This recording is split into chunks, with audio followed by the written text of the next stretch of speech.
કીર્તનમાં છે ને, મારું મારું કરીને ધન મેળવ્યું રે, તેમાં તારું નથી તલભાર.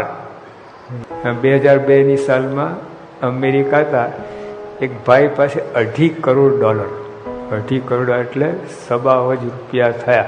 40 ઉંમરે મરી ગયા, હાર્ટ એટેક આવે ઉપડી ગયા. હવે કોણ આવે સાથે લઈ ગયા? ખૂબ ઉઠે છે, મારું મારું કરે.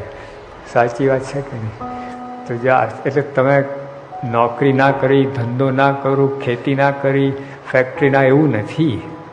ભગવાન પ્રાપ્ત થાય એનું સુખ હોવું જોઈએ. તમે પૈસા પ્રાપ્ત થયા, માલ મિલકત પ્રાપ્ત, એને લીધે સુખ નહીં. એ તો ઠીક છે, કરવું પડે, બધું રહ્યા છે. પણ કેફ ને આનંદ ભગવાનની પ્રાપ્તિનો હોવો જોઈએ. મારા વખતમાં જેટલા મહારાજના માળાના મણકાના હરિભક્તો હતા ને, એને આ સ્થિતિ હતી. ત્યાગી નહોતા, ગ્રસ્તાશ્રમમાં હતા. અને ગ્રસ્તાશ્રમ મુશ્કેલી હતી બધી, આર્થિક, સામાજિક, કૌટુંબિક, શારીરિક, બધી મુશ્કેલીઓ હતી.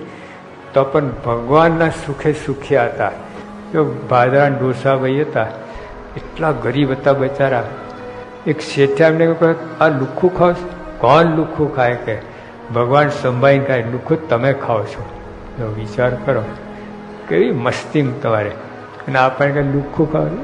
હું કરે સ્વામી બ્રેસકાર્ડ સુધારતા નથી, આવ ભેંસના પોદરા જેવા. અને આમ જે બોલે ને માઇક તોડી નાખે. અને આવું જાય તે અમે ફસકું થઈ જાય. કોઈ આપણને કહે કે આ દશા થાય, આ શું કર્યા બાપા, આશીર્વાદ પણ કંઈ કરતા નથી. લા બાપાને માથે નાખે. તો આપણે આ હજુ તો ભલે એકાંતિક નહીં છે, પણ બ્રહ્મપુત્રની કોલેજમાં આવી ગયા છે, એડમિશન મળી ગયું છે.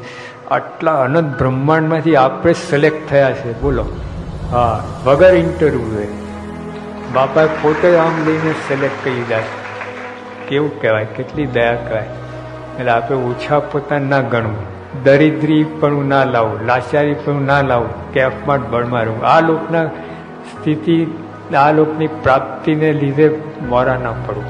આ ભગવાનના પ્રાપ્તિ થઈ જાય એનું કેફ બળ રાખવું.